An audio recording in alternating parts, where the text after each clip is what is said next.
সকল তাসবিদের প্রয়োগ করে আয়াতুল কুরসি শিখুন। চলুন দর্শক, আমরা ভিডিওটি শুরু করি। প্রথমেই আমরা কোরআন কারিম হাতে নিব, সাথে সাথে একটি বই হাতে নিব। এই বইটির নাম হলো 10 সূত্রে কোরআন শিক্ষা। এই বইটি থেকেই আমরা আয়াতুল কুরসি শুদ্ধ করে শিখে নিব ইনশাআল্লাহ। প্রথমেই আমি আয়াতুল কুরসিটি বের করি। আপনারা কোরআন কারিমের সর্বপ্রথম যে সূরাটা আছে সূরা ফাতিহা, এরপরই আরেকটি সূরা পেয়ে যাবেন সূরাতুল বাকারা। এই সূরাতুল বাকারার 255 নম্বর আয়াতে যদি যান, 255 নম্বর আয়াতে যদি যান, তাহলে আপনারা আয়াতুল কুরসি পেয়ে যাবেন। প্রিয় দর্শক, আজকে আমরা শুদ্ধ করে আয়াতুল কুরসি শিখে নেব ইনশাআল্লাহ। প্রথমেই আয়াতুল কুরসি সম্পর্কে গুরুত্বপূর্ণ কিছু বিষয় আমরা জেনে নিব। যেমন এই আয়াতুল কুরসিটি হলো এমন একটি আয়াত যে আয়াতটি গোটা কোরআন কারিমের মধ্যে সবচাইতে বেশি মর্যাদা সম্পন্ন একটি আয়াত। এই একটি মাত্র আয়াতের মধ্যে মোট 9টি সেন্টেন্স অথবা বাক্য রয়েছে। প্রিয় দর্শক, শুধু তাই নয়, এই আয়াতুল কুরসির মধ্যে হরফের সংখ্যা যদি গণেন তাহলে 188টি পেয়ে যাবেন। সুতরাং কোনো মুমিন মুসলমান ভক্তি মোহাব্বত সহকারে আয়াতুল কুরসি যদি একবার তেলাওয়াত করতে পারে তাহলে নিম্নে তার আমল নামায় 1880টি নেক জমা হবে। সুবহানাল্লাহ। এমনকি এই আয়াতুল কুরসির ভিতরে আল্লাহ তাআলার প্রত্যক্ষ এবং পরোক্ষ 17টি নাম রয়েছে। অনেক মুফাসসির বলেন, যদি কেউ এই আয়াতুল কুরসি শুদ্ধ কইরা ভক্তি নিয়া মোহাব্বত নিয়া তেলাওয়াত করেন তাহলে আল্লাহ তাআলার কাছে যা চাইবেন তাই পাবেন। কারণ এই আয়াতুল কুরসির মধ্যেই আল্লাহ তাআলার ইসমে আজম নিহিত। প্রিয় দর্শক, এখন আমরা আয়াতুল কুরসি সম্পর্কে গুরুত্বপূর্ণ একটি ফজিলত জেনে নিব। হাদিসে এসেছে, আবি উমামা রাদিয়াল্লাহু তাআলা আন থেকে বর্ণিত, তিনি বলেন, রাসূলুল্লাহ সাল্লাল্লাহু আলাইহি ওয়াসাল্লাম বলেছেন, যে ব্যক্তি প্রত্যেক ফরজ সালাতের পর আয়াতুল কুরসি পাঠ করবে তার জান্নাতে প্রবেশে মৃত্যু ছাড়া আর কোনো বাধা থাকবে না। প্রিয় দর্শক, চলুন আয়াতুল কুরসি শুদ্ধ করে এখন আমরা তাসবিদ অনুযায়ী তেলাওয়াত করব। আউযু বিল্লাহি মিনাশ শাইতানির রাজীম।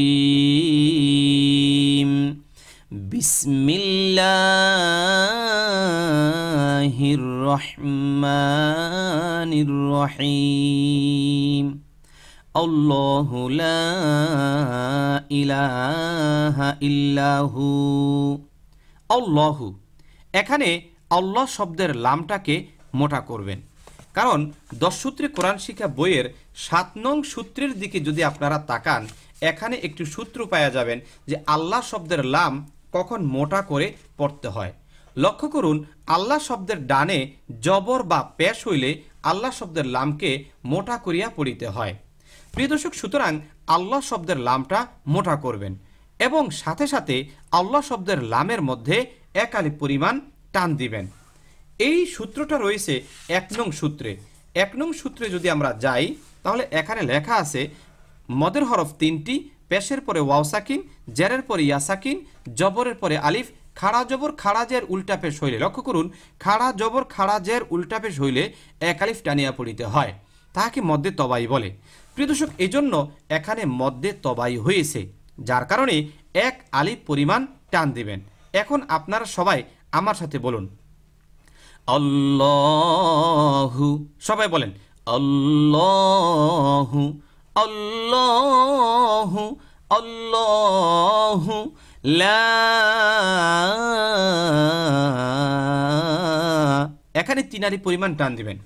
আপনারা 2 নং সূত্রের মধ্যে যদি লক্ষ্য করেন, এখানে 2 নং সূত্রের মধ্যে লেখা আছে, মদের হরফের পরের হরফে একই শব্দে ছোট্ট হামজা হইলে 4 আলিফ টানিয়া পড়িতে হয়, তাহাকে মদ্দে মুত্তাসিল বলে।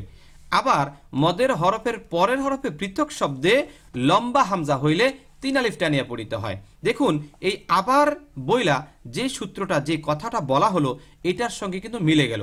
মদের হরফের পরের হরফে পৃথক শব্দে, খেয়াল করুন, মদের হরফের, এই দেখেন এখানে মদের হরফ আলিফ, এই যে লামের পরে যে একটা আলিফ, এটা হলো মদের হরফ। মদের হরফের পরের হরফে এই দেখেন লম্বা একটা হামজা দেখা যায়, এই দেখেন হামজা নিচে জেরো আছে। লক্ষ্য করুন যে মদের হরফের পরের হরফে পৃথক শব্দে লম্বা হামজা হইলে 3 আলিফ টানিয়া পড়িতে হয়, এটাকে মধ্যে মুনফাসিল বলে। সুতরাং এখানে আমরা 3 আলিফ পরিমাণ টান দিব। সুতরাং এখন আপনারা সবাই আমার সাথে আবার পড়ুন, আল্লাহু লা আল্লাহু লা, এখানে 3 আলিফ পরিমাণ টান দিবেন। ইলাহা ইলাহা, ই এর মধ্যে টান নাই কেন? এটা হলো হরকত। কোথায় পাবেন?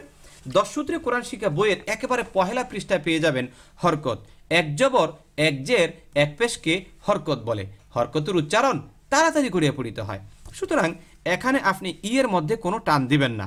ই লা, এখানে 1 আলিফ পরিমাণ টান দিবেন। একটু আগেই আমরা শিখেছি 1 নং সূত্রের মধ্যে পাওয়া যাবেন, সেখানে আছে খাড়া জবর, খাড়া জবর খাড়া জের উল্টা পেশ হইলে 1 আলিফ টানিয়া পড়িতে হয়। সুতরাং এই লামের মধ্যে 1 আলিফ পরিমাণ টান দিবেন। আল্লাহু লা ইলাহা, হায়ের মধ্যে কোনো টান নাই, এটা হরকত। এক জবর এক জের এক পেশকে হরকত বলে। ইল্লা, ইল্লার মধ্যে 1 আলিফ পরিমাণ টান দিবেন। কেন? এই যে লাম, লামের পরে একটা আলিফ দেখা যায়, লামের পরে একটা আলিফ দেখা যায়। লক্ষ্য করুন এখানে লামের উপরে আছে জবর, জবরের পরে আলিফ। সূত্রের সঙ্গে মিলান, 1 নং সূত্রের মধ্যে পাওয়া যাবেন যে জবরের পরে আলিফ, এটা 1 নং সূত্রে পাবেন জবরের পরে আলিফ, তাহলে 1 আলিফ টানিয়া পড়িতে হয়। সুতরাং এটা মধ্যে তবাই 1 আলিফ পরিমাণ টান দিবেন। জবরের পরে আলিফ থাকার কারণে 1 আলিফ পরিমাণ টান দিবেন। লা লা, এরকম। এরপরে হুয়া, এখানে যেহেতু ওয়াকফ করেছি এই জন্য হু হয়ে গেছে। মনে রাখবেন যেই হরফের উপর ওয়াকফ করা হয় ওই হরফটা সাকিন হয়ে যায়, সুতরাং ওয়াওটা সাকিন হয়ে গেল। ওকে, সুতরাং পেশের পরে ওয়াও সাকিন, যদি এটা সাকিনই হয়ে যায় তাহলে পেশের পরে ওয়াও সাকিন থাকার কারণে 1 আলিফ পরিমাণ টান দিবেন। এটা মধ্যে তবাইয়ের আওতায় পড়ে যায়। 1 নং সূত্রের দিকে লক্ষ্য করেন, পেশের পরে ওয়াও সাকিন, পেশের পরে ওয়াও সাকিন হলে 1 আলিফ পরিমাণ টানিয়া পড়িতে হয়। সুতরাং এখানে যদি ওয়াকফ করেন তাহলে পেশের পরে ওয়াও সাকিন হয় আর এখানে 1 আলিফ পরিমাণ টান দিবেন। প্রিয় দর্শক, চলুন এই এতটুকুন অংশ আমরা সুর দিয়ে সুন্দর করে একটু তেলাওয়াত করি। আল্লাহু লা ইলাহা ইল্লাহু, এরপরে আল হাইয়ুল কাইয়্যুম, আল এখানে কোনো টান নাই, হরকত। হাইয়ুল এখানে কোনো টান নাই, হরকত। কাইয়্যুম এখানে 3 আলিফ পরিমাণ টান রয়েছে। লক্ষ্য করুন কাইয়্যুম, ইউম ইউম, এখানে একটি সূত্র রয়েছে। আপনারা যদি 10 সূত্রে কোরআন শিক্ষার 3 নম্বর সূত্রটা বাহির করেন তাহলে পাবেন যে মদের হরফের পরের হরফে ওয়াকফ হইলে 3 আলিফ টানিয়া পড়িতে হয়, তাহাকে মধ্যে আরজি বলা হয়। ওকে, লক্ষ্য করুন মদের হরফ হলো ওয়াও, এই মদের হরফ ওয়াও এর পরে মিমের মধ্যে আমরা ওয়াকফ করেছি, যার কারণে এখানে 3 আলিফ পরিমাণ টান হয়ে যাবে। ওকে, কাইয়্যুম এরকম হবে। সুতরাং এই আয়াতটা আমরা একটু প্রথম থেকে পড়ি। আল্লাহু লা ইলাহা ইল্লা হুয়াল হাইয়ুল কাইয়্যুম, খেয়াল করছেন হাইয়ুল কাইয়্যুম, হাইয়ুল কাইয়্যুম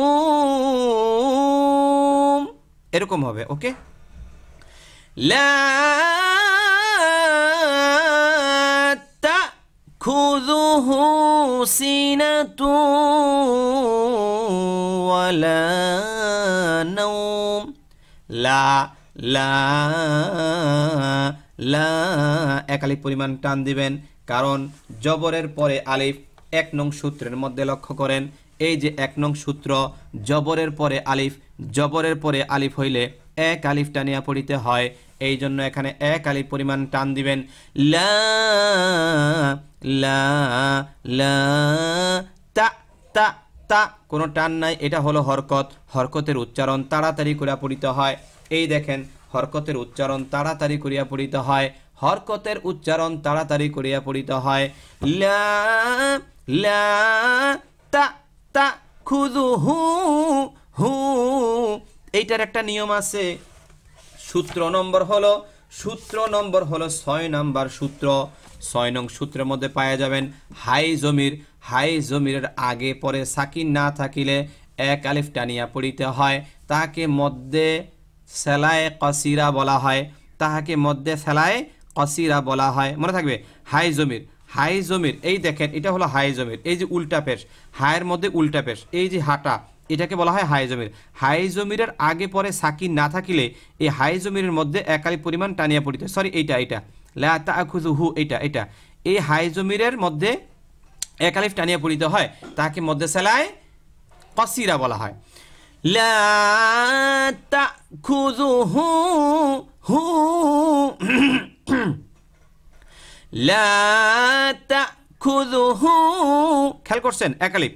সিনাতু, এখানে তানবিনের ঈদগামে বাগুন্না।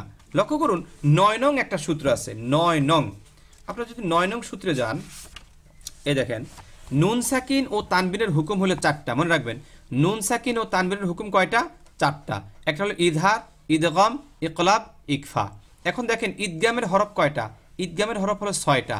ইয়া র মিম লাম ওয়া নুন, ইয়া র মিম লাম ওয়া নুন। যদি নুন সাকিন অথবা তানবিনের পরে ঈদগামের 6 হরফের কোনো একটা হরফ থাকে, তখন মিলায়া পড়তে হয়। এখানে একটু ব্যতিক্রম আছে, একটা হলো বাগুন্না, মানে গুন্নার সঙ্গে মিলাইয়া, আরেকটা হলো বেলা গুন্না, গুন্না সারা মিলাইয়া। ওকে, যদি ইয়া মিম ওয়াও নুন এই 4টা হরফ আসে, তখন আপনার গুন্নার সঙ্গে পড়া লাগে। লক্ষ্য করুন, এই জায়গায় লক্ষ্য করুন যে কোথায় লা তাখুযুহু সিনাতু, এখানে তানবিন আসছে। লক্ষ্য করুন তানবিনের পর ওয়াও, এই দেখেন তানবিন, 2 জবর 2 জের 2 পেশকে তানবিল বলে। তানবিনের পরে ঈদগামের হরফ ওয়াও আসছে, ওয়াও, এই যে ওয়াও যদি আসে, তখন বাগুন্না, মানে গুন্নার সঙ্গে পড়া লাগে। তাহলে এখানে উচ্চারণটা হবে এরকম, সিনা তু তু, মানে নাকের সঙ্গে বাজবে, তু, এরকম। লা তাখুযুহু সিনাতু ওয়ালা নাওম, ওয়ালা একালি পরিমাণ টান দিবেন, একালি পরিমাণ। কেন? জবরের পরে আলিফ। আপনার যদি 1 নং সূত্র বাহির করেন, এই লক্ষ্য করেন 1 নং সূত্রের মধ্যে দেখেন জবরের পরে আলিফ, জবরের পরে আলিফ, খেয়াল করছেন জবরের পরে আলিফ। সুতরাং এই যে লা ওয়ালা, লামের মধ্যে একালি পরিমাণ টান দিবেন। নাউম, এখানে হয়েছে মদ্দি লিন, মানে লিনের হরফের বামের হরফে ওয়াকফু করিলে একটা সূত্র আছে, এটা পাওয়া যাবেন 4 নং সূত্রে। এটা পাওয়া যাবেন আপনারা 4 নং সূত্রের মধ্যে লেখা আছে, দেখেন লিনের হরফ 2টি, লিনের হরফ 2টি, জবরের বাম পাশে জজমলা ওয়াও লিনের হরফ এবং জবরের বাম পাশে জজমলা ইয়া লিনের হরফ। লিনের হরফ হইলে তাড়াতাড়ি করিয়া পড়িতে হয়, কিন্তু লিনের হরফের বামের হরফে ওয়াকফ হইলে, খেয়াল করেন লিনের হরফের বামের হরফে ওয়াকফ হইলে, এ দেখেন জবরের বাম পাশে জজমলা ওয়াও, এটা লিনের হরফ। তো লিনের হরফের বামের হরফ মিমের মধ্যে ওয়াকফ করছি, মানে এই জায়গাটায় দম ফালায় দিলাম, এই জন্য এখানে একালি পরিমাণ টান দিয়া পড়বেন, ওয়ালা নৌম নৌম। লা তাখুযুহু সিনাতু ওয়ালা নৌম।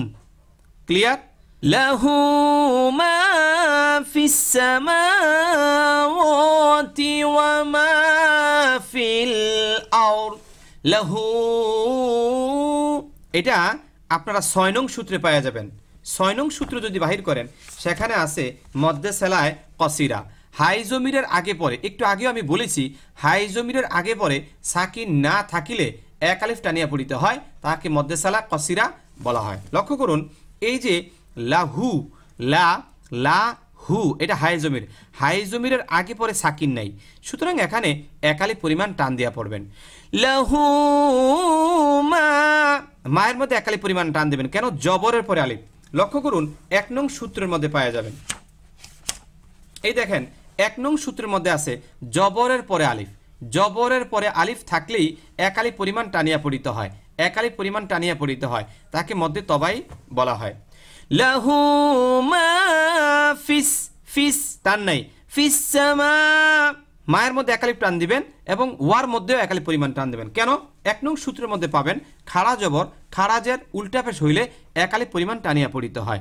1 নং সূত্রে পাবেন লাহু মা ফিস সামাওয়াতি ওয়া মা ফিল আরদ ওয়া মা একালিফ পরিমাণ টান দেবেন। কেন? জবরের পরে আলিফ। লক্ষ্য করুন, জবরের পরে আলিফ, 1 নং সূত্র, জবরের পরে আলিফ, একালিফ পরিমাণ টানিয়া পড়িতে হয়। লাহু মা ফিস সামাওয়াতি ওয়া মা ফিল আরদ।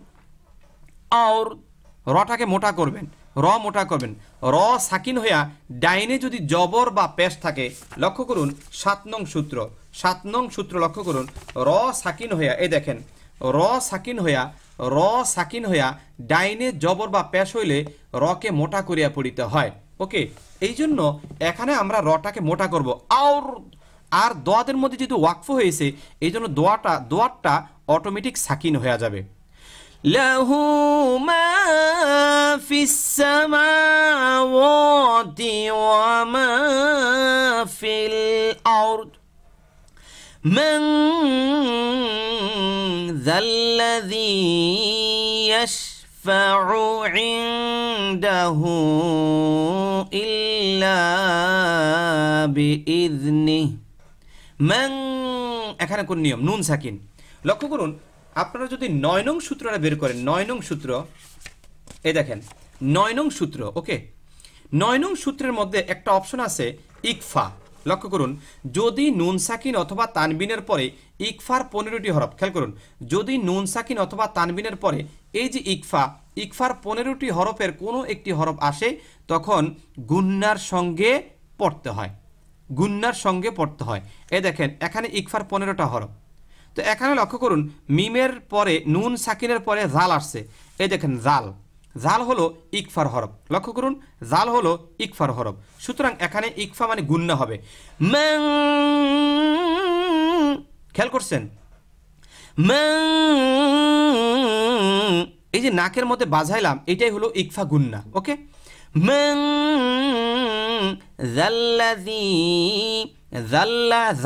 জাল নরম করবেন, জাল্লাযী জেরের পরে ইয়া সাকিন। লক্ষ্য করুন 1 নং সূত্র, 1 নং সূত্রে পেয়ে যাবেন জেরের পরে ইয়া সাকিন। প্রিয় দর্শক, আপনারা যারা এই সূত্রের বইটি কিনতে চান, আপনারা এই নম্বরে যোগাযোগ করবেন, এই নম্বরে যোগাযোগ করবেন। এই যে এখানে আমি নম্বর দিয়ে দিলাম, উপরের নম্বরটা হলো অর্ডারের জন্য 01779970580। মনে রাখবেন, আমাদের গুরুত্বপূর্ণ কিছু বই রয়েছে। একটা হলো 10 সূত্র কোরআন শিক্ষা। এই 10 সূত্র কোরআন শিক্ষা বইটা যিনি শিখবেন, উনি কোরআন কারিম শুদ্ধ করে তেলাওয়াত করতে পারবেন। আমাদের আরেকটি বই রয়েছে, এটা হলো কোরআন শিক্ষা, শুধু কোরআন শিক্ষা। এই বইটা যিনি শিখবেন, উনি কোরআন কারিম রিডিং পড়তে পারবেন। এখানে যারা বয়স্ক রয়েছেন, এদের জন্য এই বইটা লেখা হয়েছে, বাংলা উচ্চারণ সহকারে দেয়া আছে। ঘরে বসে বসে নিজেও এগুলো পড়তে পারবেন ইনশাল্লাহ। ওকে, এছাড়াও এই বইয়ের সহযোগী, এমনকি যারা আমরা বয়স্ক মানুষ আছি, আমাদের জন্য গুরুত্বপূর্ণ কিছু বই, যেমন নামাজ শিক্ষা পর্ব 1, পর্ব 2, 3, 4, এরকমভাবে আপনার বিভিন্ন রকমের বই এখানে আছে। টোটালি 6টা বই আছে। নামাজ শিক্ষা 1, 2, 3, 4, আর হলো কোরআন শিক্ষা 2টা বই। এই 6টা বই চটি বই, ছোট বই, এক এক বইতে 48 পৃষ্ঠা করে। যদি এই বইগুলো কিনতে চান, তাহলে একটু আগে যে নম্বরটা দিলাম, এই নম্বরে যোগাযোগ করে বই নিতে পারবেন। হাদিয়া 620 টাকা।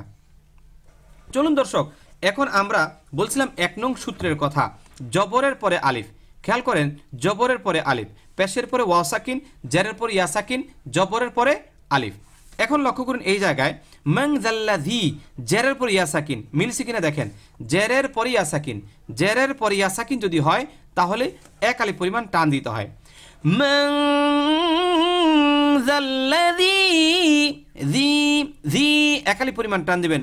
মান যাল্লাযী, এক আলিফ পরিমাণ টান দিবেন। ইয়াশফাউ, হরকত, এখানে কোনো টান নাই। কেন জানেন? হরকতের উচ্চারণ তাড়াতাড়ি করিয়া পড়িতে হয়। এই এখানে লক্ষ্য করুন যে হরকতের উচ্চারণ তাড়াতাড়ি করিয়া পড়িতে হয়। এক জবর এক জের এক পেশকে হরকত বলে। হরকতের উচ্চারণ তাড়াতাড়ি করিয়া পড়িতে হয়। ইয়াশফাউ, এখানে কোনো মদ নাই, কিচ্ছু নাই, কোনো নিয়ম নাই, শুধু এখানে হরকত, মানে দ্রুত পড়তে হবে। ইয়াশফাউ, বলেন ইয়াশফাউ। ইনদাহু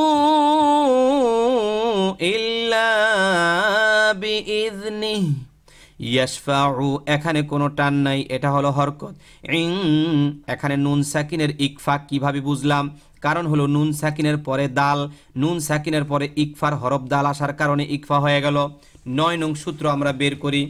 9 নং সূত্রের মধ্যে সুন্দরভাবে দেয়া আছে, এই দেখেন, নুন সাকিন অথবা তানবিন, নুন সাকিন অথবা তানবিনের পরে ইকফার 15টা হরফ, ইকফার 15টা হরফের কোনো একটা হরফ যদি আইসা যায়, ইকফার 15টা হরফের কোনো একটা হরফ যদি আইসা যায়, তখন গুন্নার সঙ্গে পড়তে হয় ইয়াশফাউইং, নুন সাকিনের পরে দাল।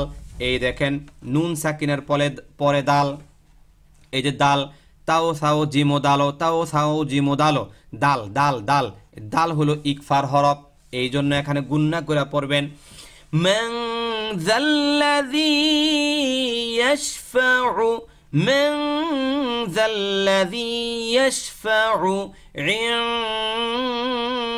ইকফা, ওই যে দাল, নুন সাকিনের পরে দাল, ইনদাহু, এই হু এর মধ্যে 3 আলিফ পরিমাণ টান দিবেন, কেন জানেননি? হাই জমিরের উপর চিকন চিহ্ন বামে হামজা হইলে, এইটা আপনারা পায়ে যাবেন 6 নং সূত্রে। 6 নং সূত্রের মধ্যে দেখেন কিন্তু, কিন্তু এই দেখেন কিন্তু হাই জমিরের উপর চিকন চিহ্ন। আপনি যদি কোরআন কারিম রিডিং পড়তে না পারেন, অথবা আপনি কোরআন কারিম শুদ্ধ করে পড়তে চান কিন্তু পারেন না, তাহলে মনে রাখবেন মাত্র 30 দিনেই আপনি কোরআন কারিম রিডিং এবং সহি করে পড়তে পারবেন ইনশাআল্লাহ। প্রিয় দর্শক, এজন্য আমাদের এখানে নিয়মিত ক্লাস করতে হবে। আমি নিজেই আপনাদেরকে সম্পূর্ণ ফ্রিতে কোরআন কারিম শেখাবো। এজন্য যে কাজটি করতে হবে, আপনার মোবাইলে ইউটিউব অ্যাপে আপনি এভাবে ক্লিক করবেন, অতঃপর সার্চ বক্সে আল ইসলাম মিডিয়া সেন্টার লিখে সার্চ করবেন। সার্চ করার পরে আপনি ঠিক এরকম একটা লোগো পেয়ে যাবেন, আল ইসলাম মিডিয়া সেন্টার। এই লোগোর উপরে আবার ক্লিক করবেন। ক্লিক করার সাথে সাথে আপনি আমাদের চ্যানেলের ভিতরে প্রবেশ করতে পারবেন। প্রিয় দর্শক, এখানে লক্ষ্য করুন কতগুলো অপশন দেয়া রয়েছে, যেমন home, videos, shorts, live, playlist. তো আপনি যদি প্রতিদিন সকালবেলা ফজরের নামাজের পরে আমাদের সঙ্গে সরাসরি ক্লাসে যুক্ত হতে চান, তাহলে এই লাইভ অপশনে ক্লিক করবেন। বামে হামজা হইলে, এ দেখেন হাই জমিরের উপর, এ দেখেন হাই জমিরের উপর চিকন চিহ্ন বামে হামজা হইলে 3 আলিফ টানিয়া পড়িতে হয়, তাহাকে মধ্যে সেলায় তভিলা বলা হয়, তাহাকে মধ্যে সেলায় তভিলা বলা হয়। এ দেখেন, তাহাকে মধ্যে সেলায় তভিলা বলা হয়। ইনদাহু ইল্লা বিইذনিহি, ইল্লা, লা লা লা, লা এর মধ্যে 1 আলিফ পরিমাণ টান দিবেন, কেন? জবরের পরে আলিফ 1 নং সূত্রের মধ্যে পাওয়া যাবেন। এই দেখেন 1 নং সূত্রের মধ্যে আছে জবরের পরে আলিফ, জবরের পরে আলিফ, ইল্লা, এই যে লামের মধ্যে জবর, জবরের পরে আলিফ থাকার কারণে 1 আলিফ পরিমাণ টান দিবেন। বিইذনিহি, জাল নরম করবেন, বিইজ ইজ ইজ নি নি, নুন হাজে নি হয়ে যাবে, কারণ যেই হরফের উপর ওয়াকফ করবেন ওই হরফটা মনে মনে সাকিন হয়ে যায়, ওই হরফটা কি হয়ে যায়? সাকিন হয়ে যায়। ইল্লা বিইذনিহি, ইল্লা বিইذনিহি। ওকে, এখন এই আয়াতটা আমার সঙ্গে শুদ্ধ কইরা সুন্দর কইরা পড়েন। মান যাল্লাযী ইয়াশফাউ ইনদাহু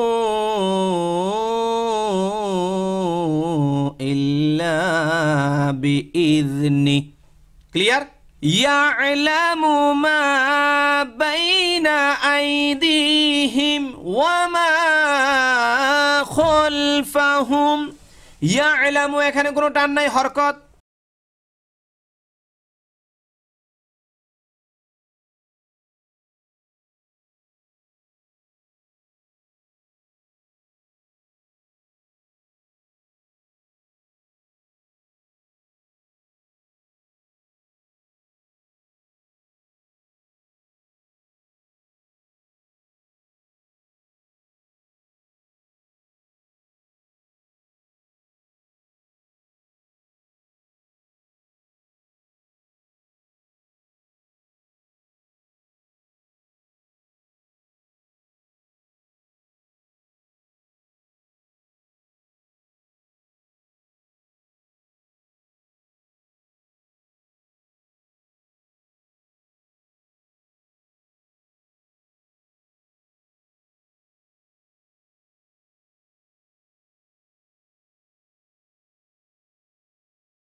পরে ওয়াও সাকিন, পেশের পরে ওয়াও সাকিন, পেশের পরে ওয়াও সাকিন, ওয়ালা ইয়াউ উ এক আলিফ পরিমাণ টান, দুহু হু এর মধ্যে মধ্যে সালায় কসিরা, মধ্যে সালা কসিরা কিভাবে বুঝলেন?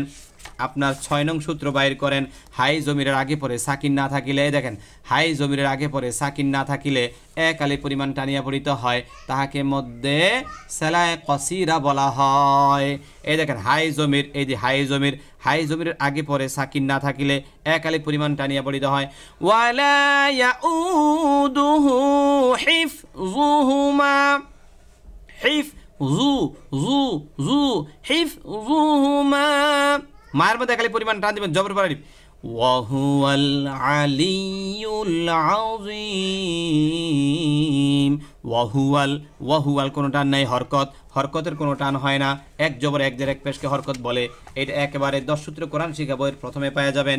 এক জবর এক জের এক পেশকে হরকত বলে। হরকতের উচ্চারণ তাড়াতাড়ি করিয়া পড়িতে হয়, দেখছেন নি? হরকতের উচ্চারণ তাড়াতাড়ি করিয়া পড়িতে হয়। ওয়াহুয়াল, ওয়াহুয়াল কোনো টান নাই, ওয়াহুয়াল কোনো টান নাই। আলিয়ুল, আলিয়ুল, আলিয়ুল এখানেও কোনো টান নাই। আইনের উচ্চারণ ক্লিয়ার করবে, হ্যাঁ আইনের উচ্চারণটা যদি ক্লিয়ার হয়। আলিয়ুল আযীম, আউজিম এরকম না, অনেকে আউজিম বলে না, আউজিম, জিম জিম, এখানে 3 আলিফ পরিমাণ টান দিবেন, এটাকে বলা হয় মদ্দে আরজি। এটা 3 নং সূত্রের মধ্যে পাওয়া যাবেন। এই দেখেন মদের হরফের পরে হরফে, দেখেন মদের হরফের পরে হরফে ওয়াকফ হইলে 3 আলিফ পরিমাণ টানিয়া পড়িতে হয়। মদের হরফের পরে হরফে ওয়াকফ হইলে, দেখেন মদের হরফের পরে হরফে ওয়াকফ হইলে মদের হরফ ইয়া, এই দেখেন জোয়ার পর একটা ইয়া আছে, এটা হলো মদের হরফ। মদের হরফের পরে হরফে ওয়াকফ হইছে, এই জন্য এখানে 1 আলিফ পরিমাণ, সরি এই জন্য এখানে 3 আলিফ পরিমাণ টান দিয়া পড়বো। এটাকে বলা হয় মদ্দে আরজি। বলেন মদ্দে আরজি। চলেন এখন আমরা সবটা সুন্দরভাবে সুর দিয়ে একবার তেলাওয়াত করব। আপনারা সবাই আমার সাথে তেলাওয়াত করবেন। বিসমিল্লাহির রহমানির রহিম।